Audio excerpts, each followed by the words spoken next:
All right, good evening, everyone. It is 7:30 p.m.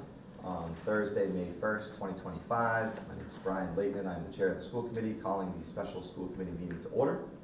In accordance with the requirements of the open meeting law, please be advised that this meeting is being broadcast at a later date over the Lunenburg Public Access Channel. This meeting will be broadcast at a later date through the local access cable channel and on the public access Facebook page, and will be found on the Lunenburg Access YouTube channel within 24 hours after the meeting. The agenda lists all the topics which may be discussed at the meeting and are those reasonably anticipated by the chair. Votes may be taken as a result of these discussions. Not all items listed may in fact be discussed, and other items not listed may also be brought up for discussion to the extent permitted by open meeting law. The next item on the agenda is new business, finalist candidate interview for Superintendent of Schools, Jodi Fortuna. I welcome you, Jodi. Tonight we will be doing a 75-minute interview. We have 13 questions. At the beginning we will ask you for an opening statement, and at the end we'll ask you for a closing statement. When there is 35 minutes left, we will let you know, and when there is 10 minutes left, we will also let you know. We'll go down the line, and each member will introduce themselves and ask a question. At this time, I'd like to open it to you for your opening statement. Excellent. Thank you very much. I'm honored to be here as a candidate to be your next superintendent. I have had the most wonderful day in your schools, in your school building. Hold on 1 second. Can we just, I think the microphone might be on. If we press that button, turn it on. Hold it until it turns green. Thanks, sorry about that. Thank you. Thank you, Mr. Beardmore, for letting me know that. So I want to thank you. I am honored to be here as a candidate for your next superintendent. I have spent a wonderful day getting to see your students, your teachers, and your administrators in action, and this is such a wonderful community that I am thrilled to be a part of. This is my 30th year as an educator. I began my career as a special educator, then started moving as an assistant principal, a director of elementary education, an assistant superintendent, and then ultimately a superintendent in the town of Hudson, Massachusetts. I'm currently in Brookline, Massachusetts as the deputy superintendent of teaching and learning, which is a job that I enjoy greatly. I have chosen Lunenburg as the one position that I am applying for today for many reasons. One is I'm looking for a family. I'm looking for a place where my family and I feel welcome, where I can truly be part of a community. And the sense of community from my research on Lunenburg that exists here is remarkable. And so I am very happy and honored to be here. Thank you. Thank you. I'll turn it over to Mrs. Scully. My name is Tony Scullen-Brady, and I'm going to ask you a scripted question because we're doing this in a way that I think is crazy, but I'm going to protest every time. Why Lunenburg? Why at this point in your career? Why do you feel this place is the right fit for you at this moment in your career? What about this exact role moved you to apply? Thank you. That's an excellent question. So as I was saying, I researched the community extensively before applying. And one of the things that I learned is that it's truly a warm and welcoming community.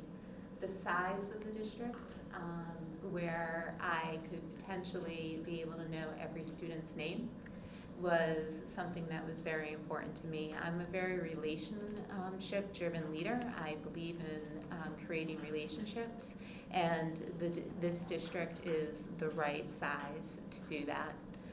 Why this time in my career? As I said in my opening statement, I was a former superintendent, and I needed to grow into that role. And after I left the superintendency, I had some other experiences that really have helped prepare and shape me for this role.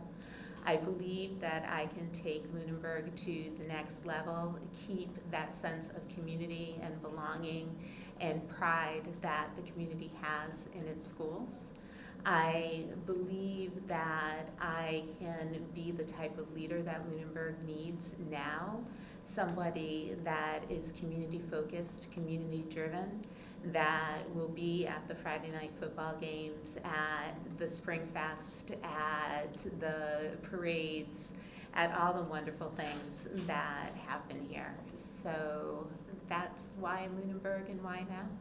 Thank you. Any follow-up? Yeah, I have a follow-up question. So last year, we were in the process of hiring an assistant principal for the Turkey Hill Elementary School. And as sometimes happens, there was something of an explosion on social media, and that person ultimately did not take the job. Looking at the discourse online, it was pretty embarrassing. And so while I agree, obviously, because I live here, that the community is a welcoming place, how would you deal with more discordant elements like that? I would confront them head on. I don't like to hide from things, so really understanding what the root cause of the discord is, understanding why people felt that they needed to turn to social media to share those thoughts that they had. I also tend to not monitor social media too carefully. A very wise superintendent once said to me that it's much more healthy to not do that, because if somebody had something they really wanted you to know, they wouldn't be putting it on social media. They would make sure that you found out about it either through public comment at a school committee or through a direct contact and a direct letter. So I would monitor it, but it's important that if there's a lack of knowledge in a space or a lack of information, that we fill that so that rumor and innuendo aren't allowed to get started. What if it wasn't like a missing information, it's just bigotry? I mean, that's what it was, honestly. That's something that I would then use my personal core values to deal with. Bigotry is something that I personally don't find acceptable. And I think really reaffirming what the values of the Lunenburg Public Schools are and really working to support that candidate through the troublesome time would be something that I would do.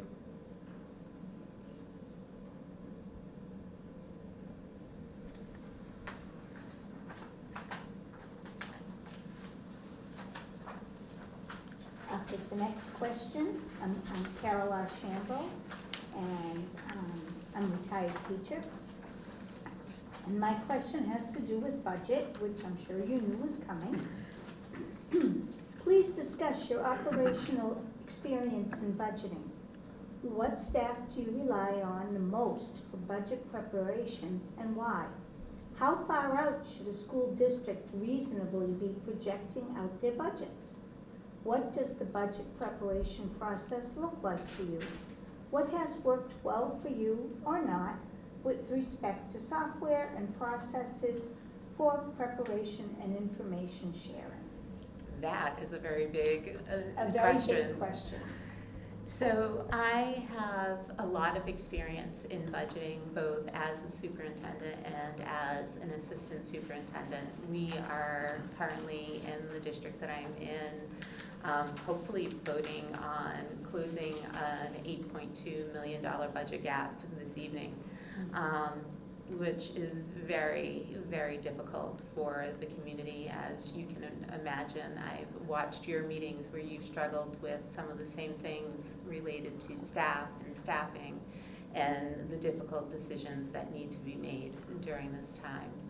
The staff that I really rely on most would be my director of student services, and my principals, as the biggest cost centers are the schools and special education. in the budget. I would want to know what my principals' needs were. If a level funded, a level service budget was sufficient for their needs, or what the consequences would be if we went to a level funded budget. We have really a lot of intense meetings where we work together to identify our district priorities. I provided you with a copy of our strategic plan, which I'll talk about in my closing statement, but that strategic plan really drove a lot of our budgeting priorities this year, and helping us make some of the difficult decisions that we needed to make. I work closely with the town administrator. I meet quarterly. The budgeting process actually goes on all year. I meet quarterly with the chair of the finance committee, and I would meet monthly with the town manager so that we had a clear understanding of what the finances were. I think a reasonable projection for a budget, though these days it's getting harder to do, a reasonable projection for the budget would be about 3 years out. I think that's how you're going to get the most accurate representation of what your needs are. I think if you go any farther than that, you won't be able to account for any students that move in, any changes in population that may happen over that time. I would rely on strong enrollment projections to help guide the budgeting process. What has worked well for me in the past with respect to software or processes for preparation and information sharing, one of the things that I'm very proud of is the preamble that I did several years ago when I was superintendent in Hudson. And what I presented to the town with was actual qualitative data about certain situations. So for example, we needed more mental health support for our students at that time. We were a district that participated in the Metro West Adolescent Health Survey, and we also provided our students with a panorama survey that looked at their emotional well-being, their sense of belonging, and their other risk factors that they have. Taking the data from that survey, I created visuals that we added to our town budget book, and then wrote the need, why we needed it based on that data that I was presenting, and then what I anticipated our return on investment being, so that there was quantifiable goals for these positions to see if we could realize the reduction in the number of students that had suicidal ideation, as well as the number of students that were experimenting at that time with substances.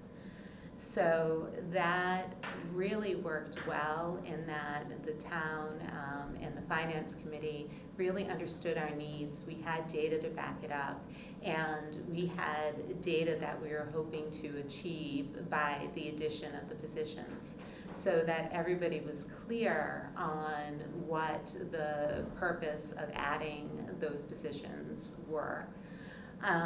The reverse right now may be true, right? Where you have to collect data, present it visually, and then explain what the harm of or impact of a cut would be on students, and always keeping the student centered in mind. There's been meetings where our principals have been feeling particularly contentious, and I would sit a chair in the middle of the room and ask them to think of a student that they knew, and really ask them to think of what that student needed from his or her school, his or her classroom, and make decisions about that as a community. Thank you. Any follow-up? No, thank you very much. Hi, Hi. I'm Laura Brzezowski. How would those who worked under you describe you as a leader? What concrete actions have you taken to empower those around you to make decisions and move into leadership roles? This is one of my favorite things to do. It's one of the many things that brings me joy about being a leader. I would hope that people would describe me as a servant leader, that they know that my purpose is to be there to serve them, to help them be and realize their best selves, and to be that thought partner and that sounding board for ideas and difficulties that happen. Somebody that leads alongside, not necessarily from the front of the line. Though I do that too, because sometimes that is very necessary. So you have to slip in and out of different styles and be able to do that while remaining consistent with your actions. I think people would tell you that I'm consistent, that I'm data-based, that I truly believe in children, and that coming in together and learning together is one of my passions. How I have helped people, I have some great stories there where I've mentored people to help them assume principalships. I'm currently mentoring a fellow from Harvard who is interested in being a superintendent, which has really been a great honor.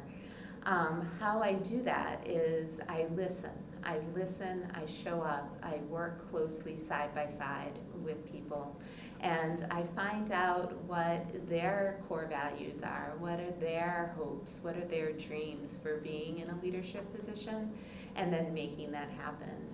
I currently have a senior director of teaching and learning that I work with who is aspiring to do something else. And what we did this year is we changed up his job description a little bit to give him more broad experience so that he would have a greater understanding of any advanced role that he would like to take.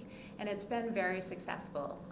We meet weekly to do a check-in and really talk about how it's going, how he's adapting to the changes. He doesn't love them because we took him a little bit more into the operational side, which is what he needed to round out his resume. But it's really a great joy to watch people grow and assume new responsibilities. Thank you. Any follow-up? So let me pose a hypothetical. So suppose you're the superintendent of the schools, and one day a van from Immigrations and Customs Enforcement shows up, and they want to go down to the primary school. And they want to talk to kids in the primary school to determine how their parents came into the country. As a leader in that situation, what do you do? The first thing I do is I ask them what type of warrant they have to be able to do that. The next thing I do is call counsel. And the third thing I do is immediately have Liz alert the principal that this is happening at the school and happening at central office, and that the principal shall not let them in if they don't have the appropriate warrant. Any other follow-up? Mr. Beardmore?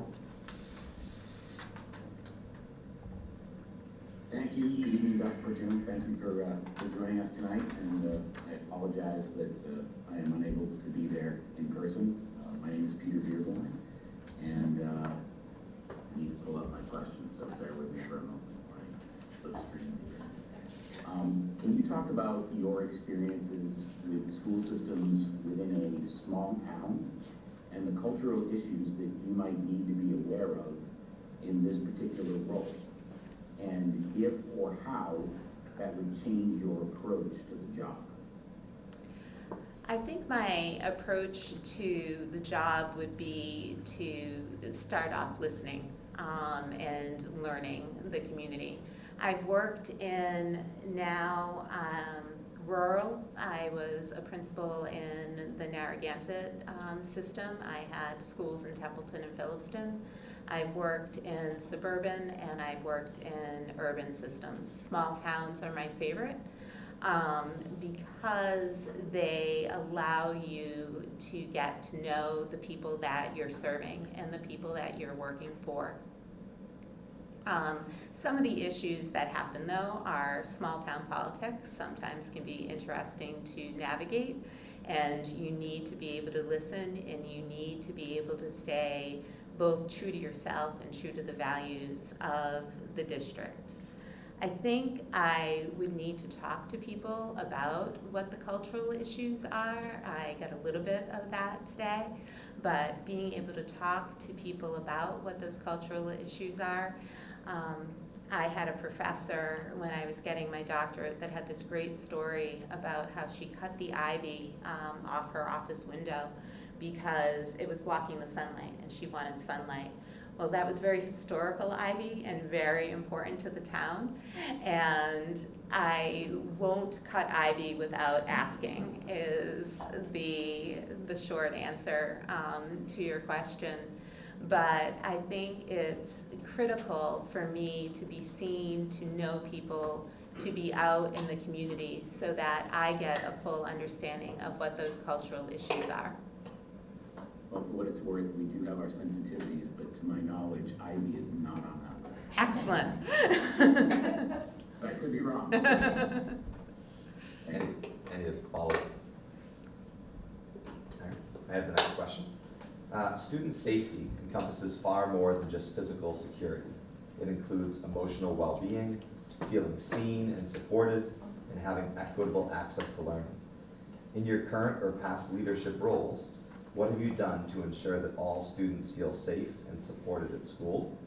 What role should community partners play, including but not limited to resource officers and comfort dogs, public safety departments? What challenges have you faced in student safety, and what are your goals moving forward? What does a truly safe school look like to you from a student's point of view? I love this question. Students should always feel a sense of belonging in their school. They should always feel that they have an adult. And if they don't have a trusted adult, we need to do some relationship mapping so that we can find out who that student does have relationships with, who can be that student's trusted adult. I think that's very, very important.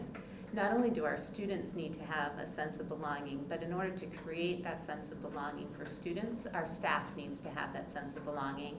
And from what I could tell today, with the longevity of some of the staff members here today, that's not a problem here in Lunenburg. And what I've done to ensure that all students feel safe and supported at school is really work to create that warm and welcoming environment where students know that we are here and that we love and care for them.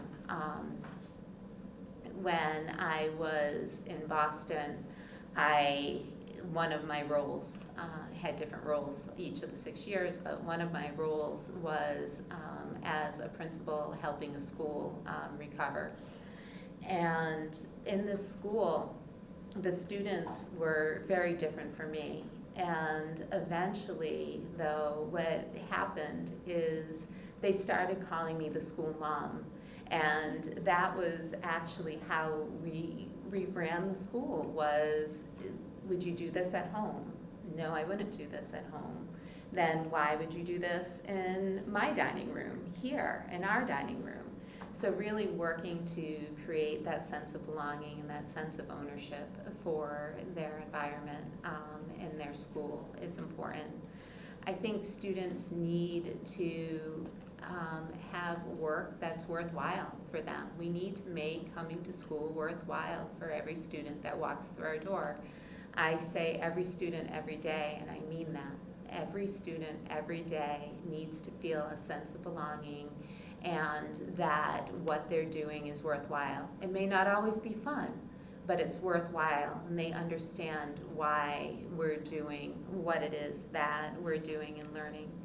Community partners are essential in this because we're such a core of the community, and Lunenburg, especially the schools, are the heart of the community. I've really had that point hammered home today. And what I really appreciate the fact that there are school resource officers here. I think school resource officers in the general press have gotten a bad rap. I think in many cases they're just one more trusted adult for students. I love the idea of having comfort dogs. I think it's very important. I shared in my first interview that we had a very tragic event at one of our schools this year where a teacher passed away suddenly and unexpectedly. And all of the surrounding towns and our town brought their comfort dogs. So there were about 6 comfort dogs there. And they weren't only for the students, they were for the teachers as well. And you saw a lot of hugs and lots of pets being given to those dogs. And you just saw some of the tension and the heaviness of the grief slip away from the students and the teachers. And it was really astounding, and that really brought home for me the important role that our community resource officers and comfort dogs can play in our schools. I think community partners are also important for things like mental health, food insecurity, housing insecurity. How can we really build those partnerships to create wraparound services for our students and our families so that they come to school feeling safe, feeling ready to learn? It's challenging to do that, right? Sometimes it's challenging to get everybody on the same page and to really work together. One of the things that Lunenburg does are the monthly tabletop and safety meetings, which I think are really crucial, and it's a practice that I would continue to make sure that our students in our buildings are at the pinnacle of safety, physical safety, for our students, and really work with our counselors and guidance counselors to make sure that we're doing everything we can for the emotional well-being of our students. I would also, not that I love the idea of more testing, we do a lot of assessment of students, but it's not really a test. I would believe in doing student climate and culture surveys to see how we're doing and to see if we are meeting our goals. And using that, I would set some goals in our strategic plan from that data so that we can work to strive to get better and stronger at what it is that we're doing. Thank you. Any follow-up? Did you get to meet Hank today? I didn't get to meet He Hank. wasn't in today? I was. I was I'm very really sorry. sad. And then I heard Hank is going to be semi-retired. Yeah. So I hope we have a new Hank, but I didn't get to meet Hank, unfortunately. That probably would have been really good stress relief. It would have been. Mr. Sculberry? How much independence would you provide your department heads and principals in selecting your staff? And what would be the role of the superintendent in assessing the effectiveness of administration? What does an effective building administrator look like? I would provide a lot of independence to my department heads and principals in hiring. Of course, according to Massachusetts state law, after ed reform, they are the hiring, principals are the hiring authority for their buildings. But beyond that, when I was superintendent, I would still meet with every candidate that a principal was going to hire. It was actually a joyous time, and I wouldn't be checking so much for the candidate's skill, but for the candidate's fit. Are they a good fit? Do they share our values? Do they understand what our core mission is? And I had some great conversations. It also allowed our new staff to have an introduction to the superintendent. So I wasn't some big scary person when I walked into their classroom, because I like to be in classrooms a lot. the role of the superintendent in assessing the effectiveness of administration, I would look towards a couple of things. I would look at school improvement plans. Are we meeting our goals? Are our goals aligned with our district goals? How are we doing with that? Through my visits, looking at instruction with the principals, asking them what it is that they notice, what it is that they see, what it is that they would give warm and cool feedback to the teacher on. But it's not my job as superintendent to be evaluating the teachers. It's to build the skill of the principal in doing that. I would also look at the school culture and climate and the school environment. Do students have that sense of belonging that I was referring to earlier? Is the school building a safe space for them? Do students feel psychologically safe asking questions and making mistakes in classrooms? Those are all things I look for. Is there student dialogue, or is it all teacher directed at student? Is really important, because learning is something that happens together, and so I'd really be looking for that student dialogue. An effective building administrator looks like somebody that's not in their office a lot. It's somebody that's walking around, that's visible to their staff, that is willing to wear multiple hats, which everybody in Lunenburg does. You must have some pretty big hat racks for the multiple hats that people wear.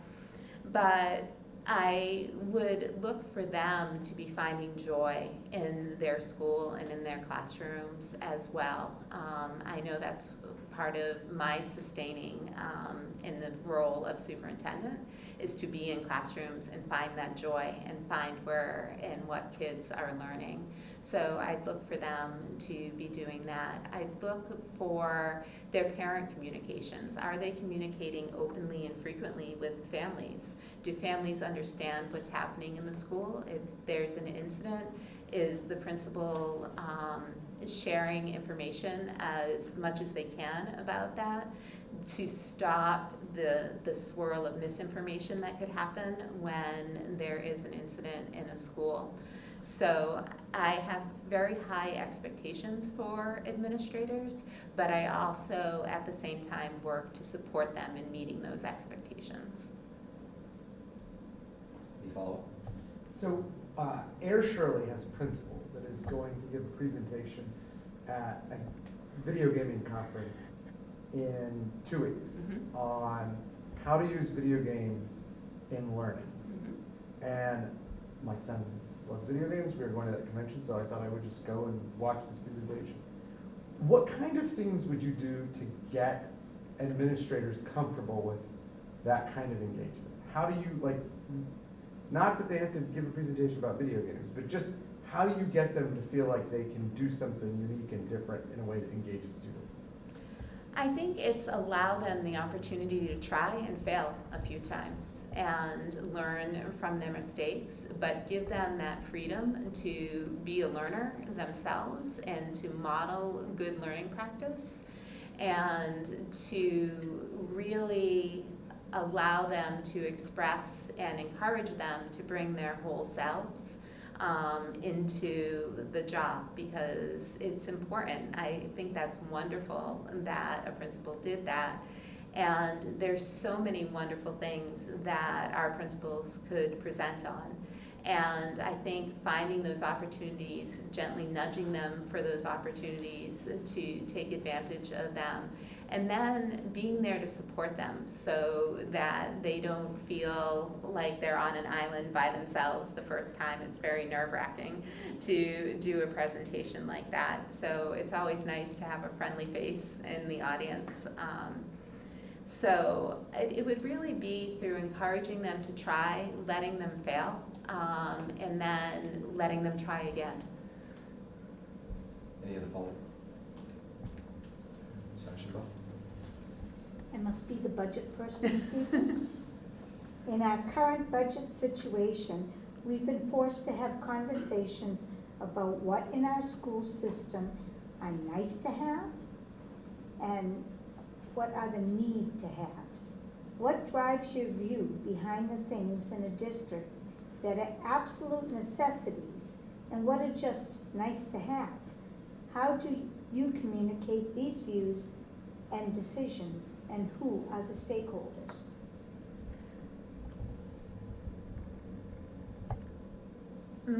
What drives my view behind what are absolutely necessities and what are nice to have is first, it sounds funny, but first comes student safety. Is there a building, a physical plant issue that makes the building not safe for students? Is there something that would impact student safety and well-being at school? Because if students aren't safe and they don't feel that sense of belonging and that sense of well-being, they're not going to be ready to learn. The necessities really, that's when I rely on a strong strategic plan because that's what we will develop with the community to really focus on what it is the community wants to see in schools, what it is the committee wants to see in schools, and what it is that we as a district can provide. So I would rely on that to help drive some of the necessities. I often say this about budgeting, and it's with the fall off of the ESSER money has become even more difficult and challenging for everybody in the state. But I often say they could give us $1 billion. I worked in Boston, we had $1 billion. I can say the town of Lunenburg could give us $1 billion and we would find a way to spend it and put it to good use. Those are the nice to haves, right? Those things that we would like to see for our students that go above and beyond. I would love to be able to just proactively be able to provide wraparound services for students for mental health and well-being. Our students are social emotionally are not recovering as well from the pandemic, and I hate to keep blaming the pandemic, but the students today are very, very different. You can really see it in our kindergartners. And I really would love to be able to proactively wave a magic wand and have support and after-school support for students and families to help navigate that. I would like to be able to offer extra academic help after school, really create a longer school day for students that was enriching and fun for them. I think when we're in budget times like we are right now, it's really asking ourselves what is essential for Sebastian's learning? What is actually crucial for him to achieve the state standards, to be able to find his own path when he graduates, to choose any path that he wants to? And how can we provide that within the resources that were allocated? Thank you. Any follow-up? Sorry. Can you go back to how do you communicate these views and decisions? Oh, yes, sorry. I really like to have a lot of community meetings, and now with the advent of Zoom, it makes it easier for parents that can't physically come to be able to join meetings if the technology is working correctly. And we would talk about how we're making these decisions. We would talk about what our decision points are, what the data was that we used to make the decision, whether it was quantitative data or qualitative data. We would talk about the process. We would give frequent updates as we made decisions and work together with the school committee to communicate that out to the broader community. I also do written communication for families that can't do anything face-to-face just because life is life. So also doing written communications about where we are in the process, what we're hoping to achieve and accomplish by the next step in the process, so that the community really feels involved and invested and really understands what's happening in the process.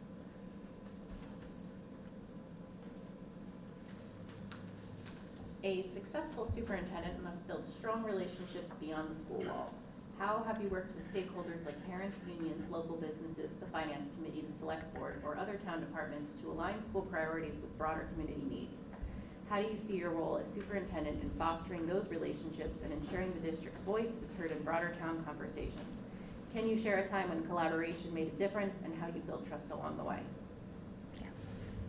I'm going to take the last part of that first. So a time when collaboration made a difference, it was when I was superintendent, and as I said, I would meet monthly with the town administrator. We really came to an understanding of what the needs were for on the town side and the school side. Of course, the schools are always the biggest consumer of financial resources in the town. And really working with him to show how we responsibly were using those resources and being really open and honest about what our needs were. And he in turn would be open and honest with me about what the town's needs were and what we were facing. And if there was a school need, he and I would talk it out, we would collaborate together, and we would present a united front to our FinCom committee and that finance committee, and we really helped pass our budgets, that and our broad use of data. The finance committee, we would meet quarterly, which was always not a joyous meeting, but it was a meeting where we discussed things and where we came to common understandings, so that I wasn't walking blind into the budget season and they weren't blindsided by something that the school requested. We were open, honest, and upfront with each other. Parents are my favorite people to work with, even the angry parents, because I'd rather deal with an angry parent than an apathetic one who isn't as involved. But I try to find the voices that I'm not hearing too, so that I'm sure to be representing the entire community.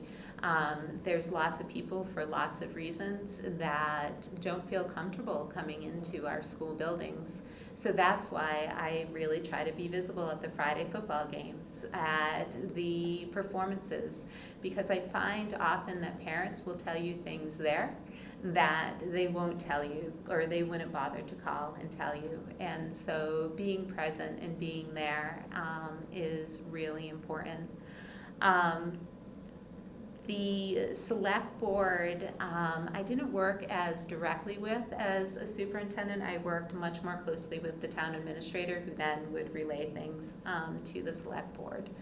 So that's something that, other than in the difficult budget times, I don't have a lot of experience with. We would meet more frequently during a budget crisis. I was less proactive with them. That's something that I would try to change here, that I wish I had done more of.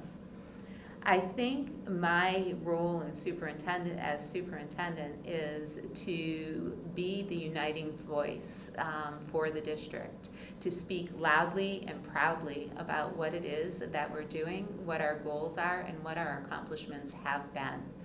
I always say this half jokingly, but don't mistake my kindness for weakness. And that, I think, is an important thing to remember. Like, I will fight for the Lunenburg Public Schools. I will be our biggest advocate, while also realizing the limitations that the town has and really working to cooperate and build bridges. Thank you. We have 35 minutes left. Any follow-up? All right, Mr. Beardmore.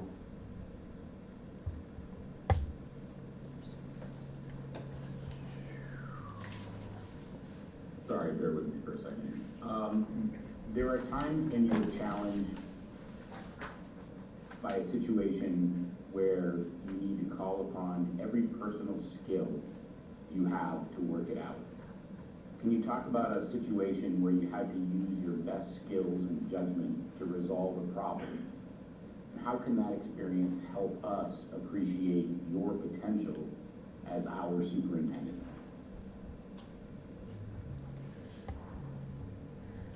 There are many times in this role where you have to use every ounce of your being to be able to resolve issues. When I was superintendent, prior to this, we had a parent that really thought that her child needed this piece of assistive technology, and really advocated for the student to have this piece of assistive technology. However, she didn't go through the team process. The team process hadn't happened. The team was in some disagreement about whether it was necessary and whether it would actually hinder the child's learning and growth. And we had a lot of discussion about it, and very, very publicly, this mother took this fight and decided to fight it in the Boston Globe, decided to fight it on Fox 25, and I really needed to stand strong behind the fact that the team process hadn't happened, and that there is a process for these things to happen for students. And I tell you this story not because I want you to Google the Boston Globe article, which is very unflattering, but because I want you to know that I don't shy away from doing the right thing because of public scrutiny that I may face or public backlash that I may face. It was a very, very difficult time for me to be called inhumane in the bit largest circulating paper in Massachusetts was really personally very difficult because it's the opposite of who I picture myself to be. In me, you'll get a superintendent that's a fierce advocate for children, but also a fierce advocate for doing things according to regulations and the law, so that I'm protecting the liability of the district. It would be the same thing as if I denied that request after a team meeting. I can't circumvent the team meeting process. And so that was a very, very difficult period for me. But in me, you will get somebody that holds to her core values, holds to the regulations and the policies, no matter what the personal cost is, and will be able to do that for the district and the students of Lunenburg. Thank you. Any follow-up? Yeah. Dr. Fortuna, you seem very calm and composed, and when you describe being called inhumane in the Boston Globe, you could see a little bit of frustration. Mm-hmm. Like, what does it look like when you're really mad?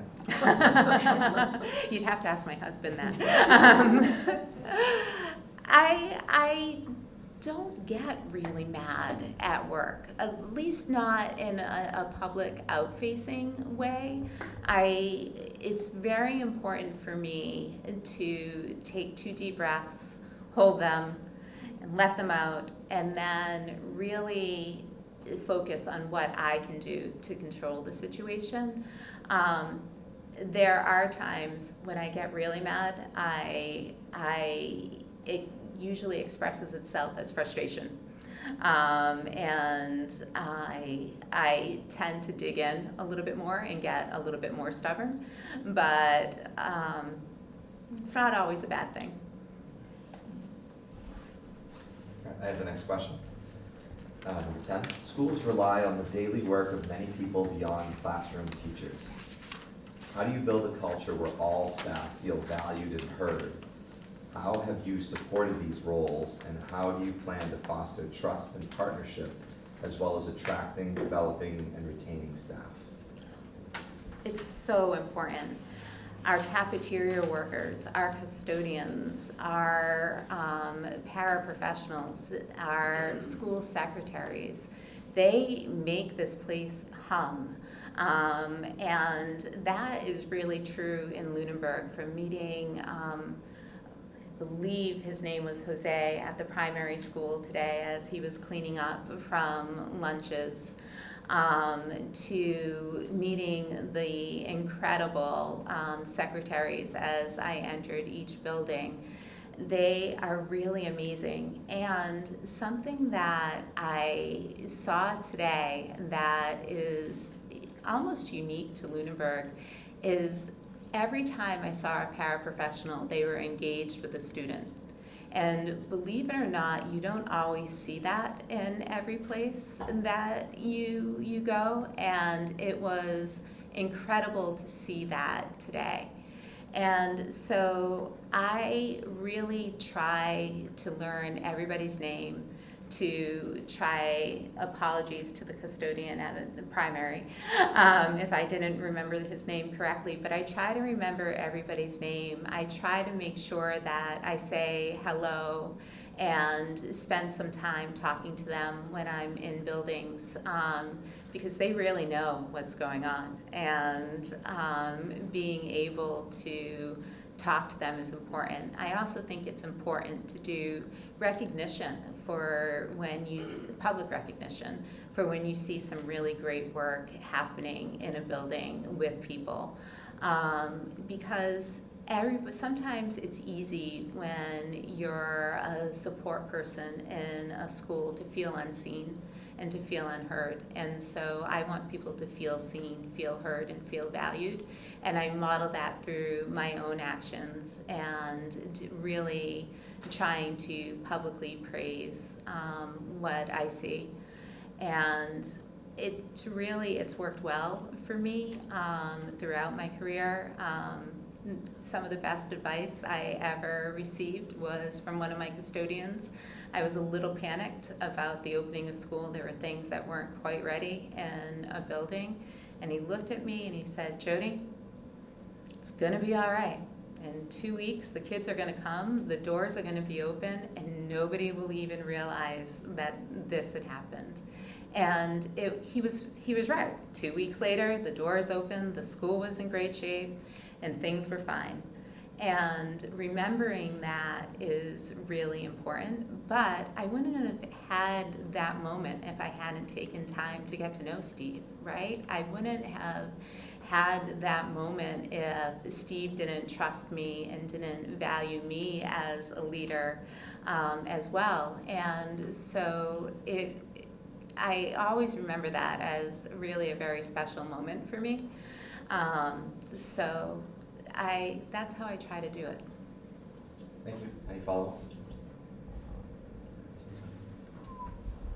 For Lunenburg to be successful, we need a staff that is invested in our success and individuals who are capable of wearing more than one hat.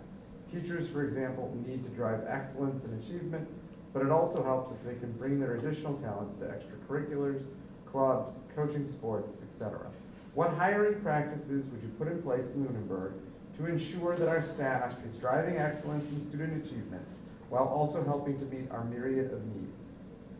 This is where getting to know the candidate beyond their teaching skills is really important. What are they interested in? What are their passions? what brings them joy, and inviting them to bring that joy into their practice and into their work here. You know, for example, having a high school assistant principal that's your track and field coach is amazing. And being able to invite that love of something outside of the academic piece and have them be able to share that with students helps to create that sense of belonging and that sense of being a community. And so I think in hiring, one of the things we talk about with principals is asking them to find out what it is that the potential candidates are interested in, and if that's something that could fill an additional need that they have at their school. Any follow-up? Ms. Ashenbaum? Alrighty. Please describe a decision you made that in retrospect you wish you had made differently. What did you learn from this process or experience?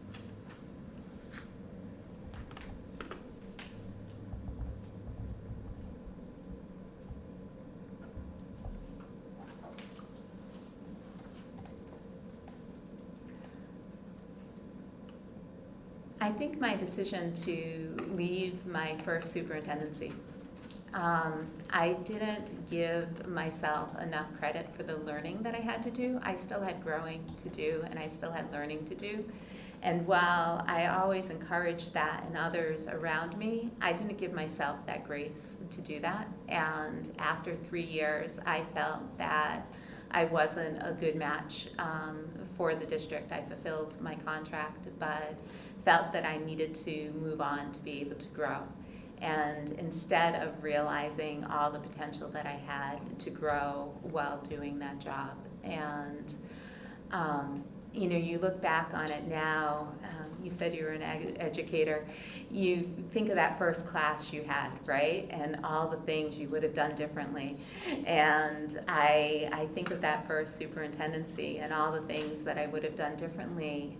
But now I realize with wisdom and age that I was growing, and I may have stunted my growth, my own professional growth in Grace by doing that.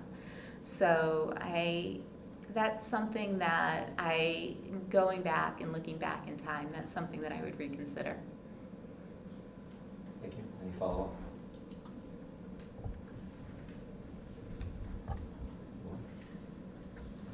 What do you anticipate being the most difficult part of this job? What parts of this role do you think you'll require the most support in, and what would that support look like? This is a hard job.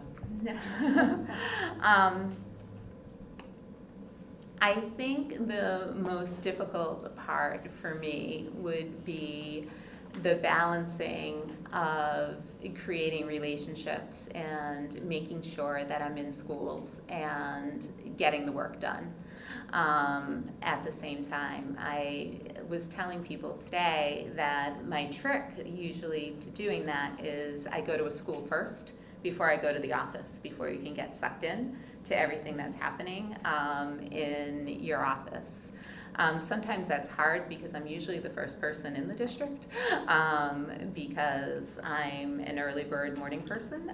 But I think what I'll need the most support in and from the community is learning the community, is helping me understand the complexities that create the Lunenburg community, that to help me understand that there is no love for the ivy, but there is a lot of love for that tree that's over there. And you want to make sure that you're not making missteps and unintentionally stepping on a landmine that's going to blow up in your face, especially your first year. So really needing that support from the community. Support from the committee, from the school committee. I think the partnership between a superintendent and a school committee is very important.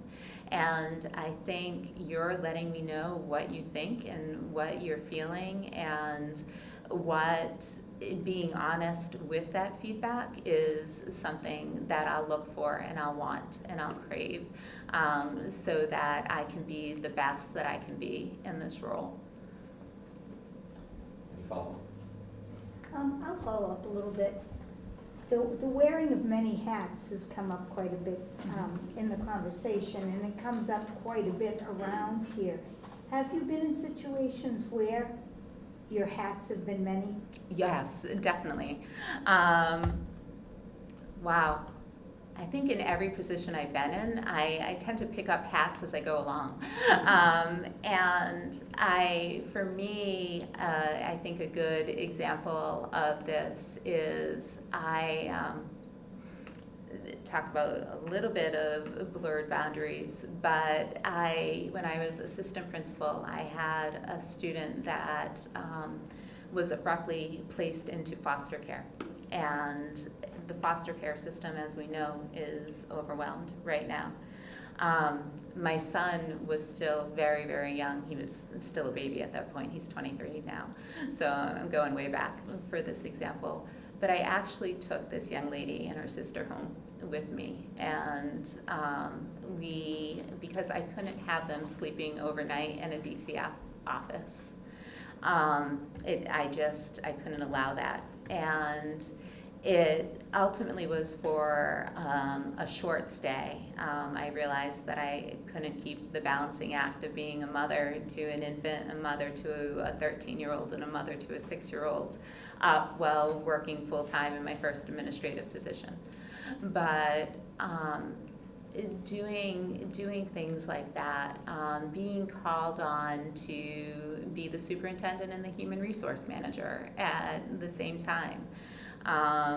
I once interviewed and somebody asked me if I would be willing to drive the vans around for after-school sports as a superintendent. I said, sure, I'm going to the game anyway.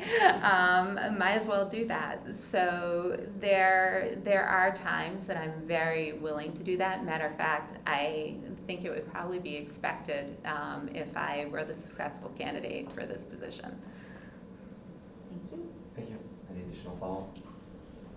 One concern that I have is that watching what Dr. Barnabas put herself through, especially around budgeting season, she needed to learn how to say no. And I appreciate the willingness to put on multiple hats, but at some point you put on so many hats that you can't tell which one is your primary hat. Yes. How do you know when to say no? I feel it physically. When I'm doing too much, it's a physical reaction for me. I stop sleeping as well. I stop taking care of myself, and then you'll start to see my desk is usually a mess, but it's really a mess when I'm doing too much. And I have enough self-awareness that I've come to recognize those signals that my body is giving me and that my surroundings are giving me, and I've learned to stop doing things or restructuring things, because sometimes it's hard to pull back too. So, I think really working together, if I am the successful candidate, to understand what my boundaries are. Like, for example, I don't like to work on Sundays. I'll work on a Saturday, but I don't like to work on Sundays because I like to spend that time with my family. So chances are you won't get an email, I'm not that great at it. You won't get an email response from me on a Sunday. If I'm coming to an event on a Saturday, I'll bring my husband along with me. We kind of say we're a twofer, but say I come to the Spring Fest that's coming, you'll get to know him because my marriage is important to me and my relationship with my family, and we enjoy doing things together. And I think for the community to see me as a human being, as a wife, as a mother, as all of those other aspects of my identity is important. But I do think saying no to some things and being very clear about what my boundaries is something that's important. It's an edge of weakness. It's a growing edge for me as well, if you haven't been able to tell. But it's something that I'm actively working on. Any other follow-up? Thank you. That is all our questions. At this time, I'd welcome you to give us your closing statement. Again, thank you for this opportunity. I would be honored to be your next superintendent. This is an amazing community. What I've given you tonight is a copy of Brookline's strategic plan. It's something that I'm very proud of. It's something that when I came into the district, it was kind of a mess. We were in the process of, the district was in the process of completing it. And it became one of my primary responsibilities to usher the strategic plan to completion. And this is our final product. And it's something that I had a great hand in, and I wanted you to see the quality of work that you would get from me as a superintendent. I couldn't find the other artifact that I really wanted to bring, which was the preamble to the budget that I described, because I'd really love you to see that. It's a piece of work that I'm very proud of. But I want you to know that in me you'll have somebody that's reliable, dependable, compassionate, and truly believes in the district and believes in the work that we're doing together, and will be collaborative to my very core to make things happen the way that they should be. And so I just thank you for this opportunity, and if you have any other follow-up questions, please feel free to ask. Feel free to contact any of my current school committee members. I think I'll have positive things to say as well. So. Thank you. I'd like to thank you for spending the day with us and coming tonight. At this time, 8:36 p.m., I'll look for a motion to adjourn. I will make a motion to adjourn, noting that she's 10 minutes quick. Second. All right, we're going to do a roll call vote. Mr. Beardmore? Yes. Ms. Brzezowski? Yes. Ms. Archambault? Yes. Mr. Scolambrini? Yes. And a yes for myself. Thank you. We are adjourned. Thank you, everyone.